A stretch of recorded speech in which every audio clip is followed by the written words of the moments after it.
What does a character with 20 dexterity look like? Are we talking about Spider-Man levels of agility? I don't quite think so. I think Spider-Man actually breaks the limits of the 1 to 20 ability scores in D&D, and I'm going to show you why. Welcome back, travelers. I'm glad to see you made it. I'm Colo, and in order to prove that Spider-Man has broken the dexterity power scale, we first have to define dexterity and the power scale we're going to be using. This means that we have to figure out what 1 dexterity would look like and what 20 dexterity would look like in comparison. Firstly, in the 5th edition Player's Handbook, dexterity is defined as measuring agility, reflexes, and balance. So those are the main things we're going to be looking at, but there's also various other things that dexterity does in Dungeons & Dragons, and all of those will be taken into consideration as well. Let's get started by defining this scale, or at least making my best attempt at defining it. 1 dexterity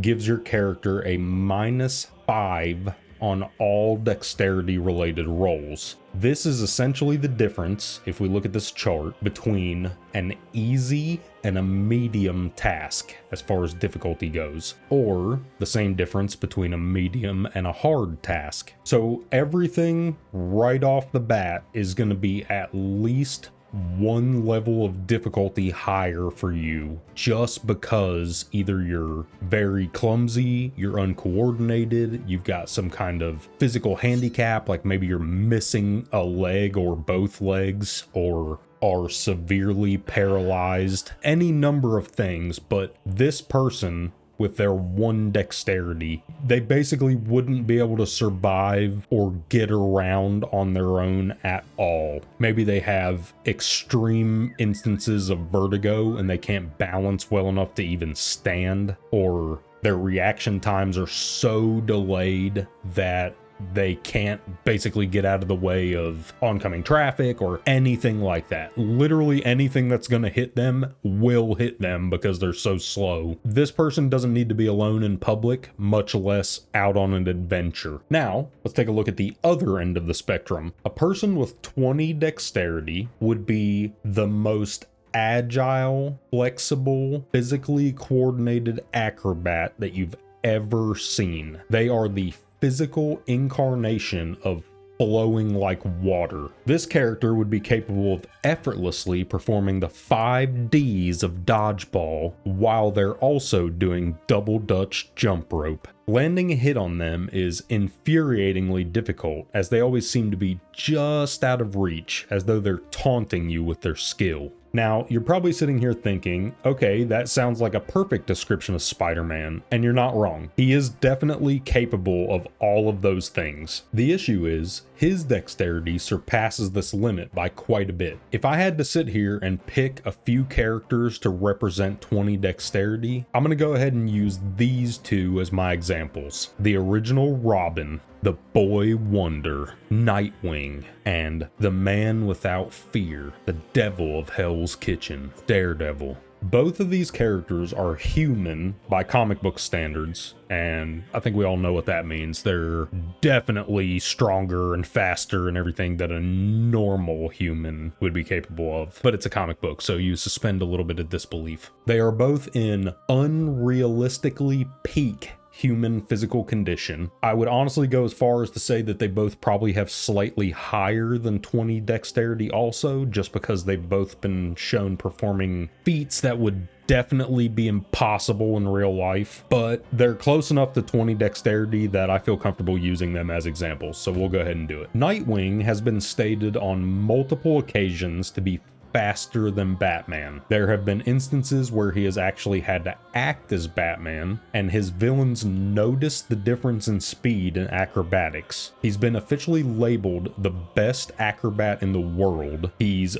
very well accustomed to jumping and balancing and swinging from heights, building ledges, and tightrope walking. He effortlessly makes his way through a field of lasers, reacts quickly enough to avoid and escape a hail of automatic automatic gunfire, and he snatches guns out of criminals' hands even when they get the drop on him. Daredevil is a very similar style of character, but with a few huge differences. Firstly, he's blind. The rest of his senses are enhanced to such a degree that he can basically see everything in the room using a sonar sense that he has access to, and he is actually one of the most perceptive and observant characters in Marvel Comics because of how well trained he is in the use of these enhanced senses. And it's very common for people to completely forget that he's blind, or never know in the first place that he's blind, because it almost never hinders his ability to function. What makes it even more awesome is the fact that he swings around the city just like Spider-Man and Nightwing do. He dodges automatic gunfire, he jumps from rooftop to rooftop with the grace of a cat, and he easily slips in and out of the shadows with the expertise of a trained ninja.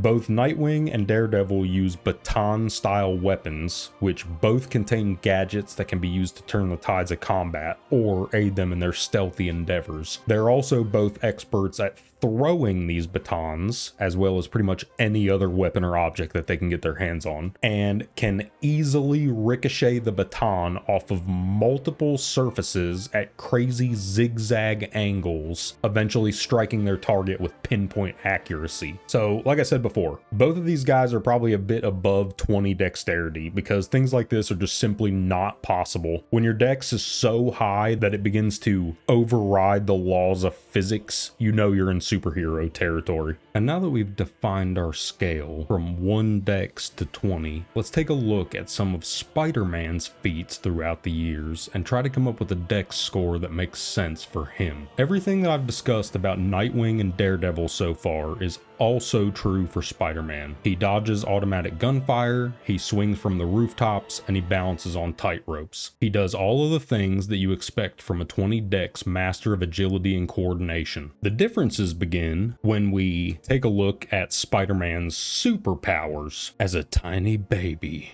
Peter Piper picked a bunch of radioactive peppers, and all of a sudden, disaster struck. Okay, no, that's not how it starts, but if you don't know Spider-Man's origin story by now, then today is probably your actual first day on the internet, and I just want to tell you, get out now while you still can. Everyone knows how he got his powers, but some people don't know how ridiculous those powers actually are. Firstly, his spider sense, his absolute most powerful and important ability. I'm not going to get into all of the shenanigans that he can do with this because this is a dexterity video, but expect to hear about this when I do the wisdom video for sure. The main thing we're going to focus on is the fact that he has this ability, and it allows him to perform feats of agility that he otherwise wouldn't be able to. Like web swinging, his spider sense is what instinctively lets Spider-Man know where he needs to shoot his webs to keep himself from falling 200 feet and slamming into that coffee shop where the people from Friends always hung out. His accuracy with the web shooters is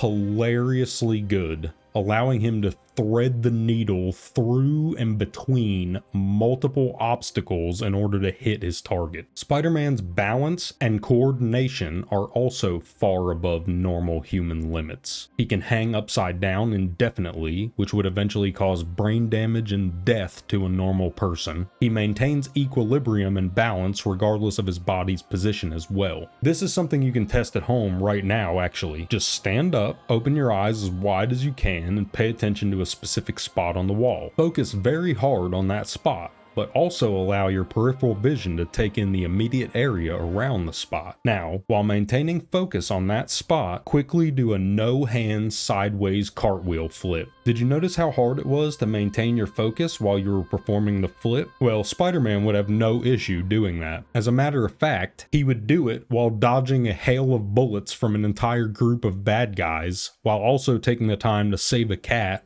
web up all the guns, and take them from his attackers. Spider sense is what allows him to locate and hit his targets, but he still has to have the monstrous amount of dexterity it would take to perform the feats. Spider-Man's also a lot stronger than a lot of people realize. He's capable of lifting between a few tons and upwards of 20 tons, depending on the story. What matters for the purposes of this video is that his outrageously high strength score is one of the reasons why his dexterity dexterity can break the 20-point limit so easily. Let's do another quick exercise. First, get down into the push-up position on the floor. Keep your arms and elbows tucked in tight to your body and make sure your back is nice and straight. Keep your head up and look forward, really emphasizing the mind-muscle connection with your chest. Now, push yourself up into a vertical one-finger handstand position before slowly lowering back to your starting position. 3 sets of 10 reps for this one should be okay. It's just not even conceivable that a human being could pull off the feats that Spider-Man easily and casually does on a daily basis. Practicing your front flips and back flips is a lot easier when you're strong enough to jump multiple building stories into the air. In the comments section of my strength video, multiple people told me to translate these units into metric, so I have some conversions prepared. The units will be on screen in case there are any measurements you aren't familiar with. A high estimate of Spider-Man's jump height is around 100 feet vertically. He can easily perform a jump that's more than half that height, as we see here. In this panel, he's shown casually flipping from the street and landing on at least the 5th story of this building. Now, an average building story is around 14 feet, so this feat would equate to at least a jump height of 70 feet, which is about 21 meters. Because of his ability to cling to pretty much any surface using any part of his body, Spider-Man can actually stand or lay on walls or the ceiling. He can run straight up building walls at full speed, which is somewhere between 60 and 200 miles per hour, roughly 100 to 320 kilometers per hour, depending on the story. So we have a guy who can sense danger coming before it happens, is fast enough to dodge automatic gunfire, strong enough to jump over some buildings, and flexible and agile enough to squeeze and sneak into pretty much anywhere he wants. Spider-Man is almost the perfect example of a Dex god. His reflexes are so good, in combination with his spider sense, that he doesn't even have to be physically conscious to avoid danger. His body has been shown to react even when he's knocked unconscious. We already discussed Spider-Man's accuracy with his web shooters, but how well does he do with actual thrown or projectile weapons? Well, as you can probably imagine, he's outrageously accurate and deadly with them if he intends to be. We actually have a version of Peter Parker from another dimension who becomes very good friends with Wolverine and ends up being trained by Nick Fury as an assassin. Together they hone this version of Spider-Man's spider senses even further, with Nick Fury attacking him randomly and just basically trying to get the drop on this dude to train his spider sense. And eventually it gets to the point where Nick can't even imagine an attack against Spider-Man without him knowing. He knows before the actions are even in Nick Fury's head that he's about to do something violent. He has basically become a walking Minority Report precog, just instinctively knowing what everyone around him is planning to do next. Have you ever seen this woman? This is Black Widow. She was trained for years and years by a specialized Russian assassin program to become one of the single deadliest people in the world. If a Black Widow is sent after you, your odds of survival are almost 0% unless you've got superheroes on your team protecting you. Now here is a panel of Black Widow attacking the assassin version of Spider-Man, who was sitting on the front porch waiting for her when she showed up because he knew she was coming. And she cannot land a hit on him no matter how hard she tries. It literally says it was as if a warrior were fighting a child. They actually compared the difference in their skill that way. And Black Widow is another character with 20 dex, by the way, no question about it. So here's what I'm going to do. I'm going to look at the big picture and come up with numbers that I think make sense. You guys are going to have to let me know down in the comments whether you agree or not, but these are the ones that I came up with. Since Spider-Man literally has superpowers that have enhanced every single aspect of his physiology, as well as given him a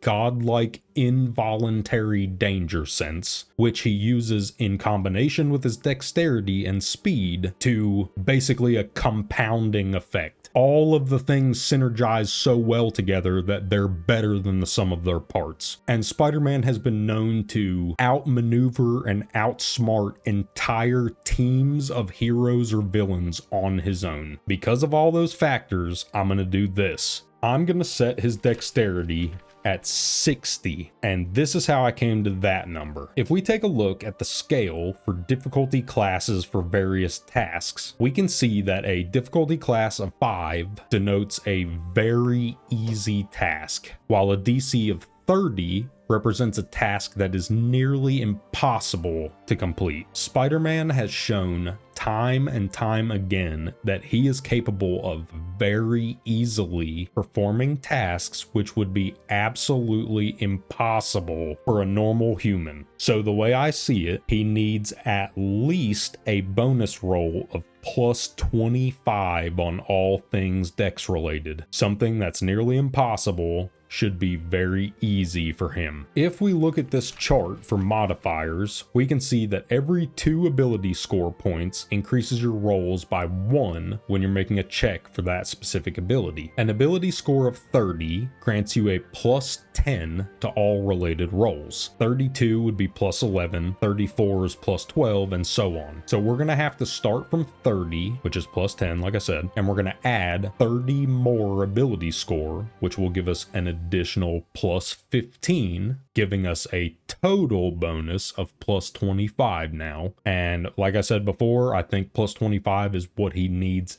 at least for this to make sense. I want to be very, very clear about this. I'm aware that a score of 30 is supposed to be God level, but that leaves too much room for error that Spider-Man just wouldn't have. His body involuntarily removes itself from harm, even if it means literally predicting the future first. There's another way that I can see to solve this. If you don't want to break the absolute limit of 30 in a stat, there's another thing we can do. If we grant Spider-Man 30 dexterity and a proficiency bonus to anything that's dexterity related, or maybe the proficiency bonus kicks in when he's doing heroic deeds like trying to save somebody's life, or there's a world-ending thing that's about to happen and he's going out of his way to try to save it. Those are the moments in comic books and anime and D&D stories where you get to push past your limits just a little bit. And honestly, even if it breaks the rules of the game, sometimes breaking the rules is the best thing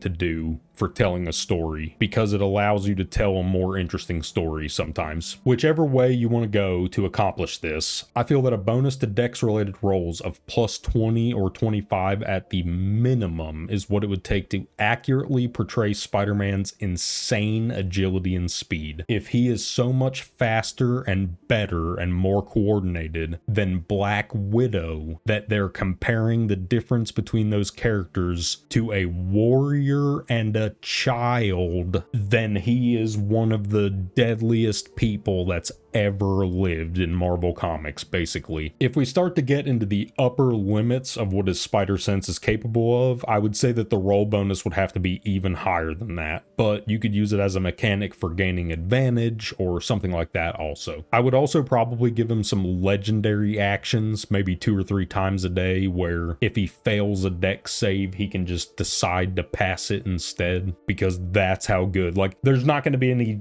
dex saves or dex rolls that he fails, but if he fails one, he should be able to just pass it a couple times a day. So anyway, let me know down in the comments, what do you think of this rating? How do you feel about the idea of that heroic proficiency bonus thing that I was talking about? I think that's a pretty cool way to allow them to break the limits for a certain very short period of time, and then you don't always have to take that crazy stat boost into consideration. Is there a better system you can think of to represent this? I know a lot of people in the comments of the strength video were talking about other non-5th edition systems. I've never actually experienced any of those other systems. 5th edition is the only system for D&D that I've actually had any experience with, and I'm sure a lot of you are the same way. But I do love you guys telling us about the other tabletop games. If you have other characters that you think would be good representations of 20 or 30 decks, for instance, let us know down in the comments. Why is Spider-Man's luck so bad if his stats are so high?